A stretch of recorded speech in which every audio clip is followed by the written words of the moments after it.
Hi guys, so many users have recently commented on my channel that why their iPhone home screen wallpaper looks blurry.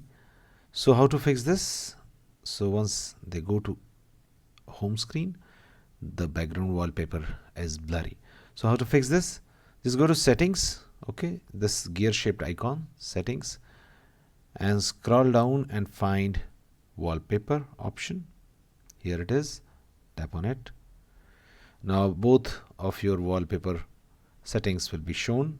This one is for lock screen and this one is for home screen with lot of invisible app icons. So tap on customized, which is below the home screen. Now when you will go there, you will find a blur option. Tap on it and the wallpaper will get unblurred. Tap on done and that's it. Now the background wallpaper of the home screen will not be blurry anymore. Thanks for watching. Please do like,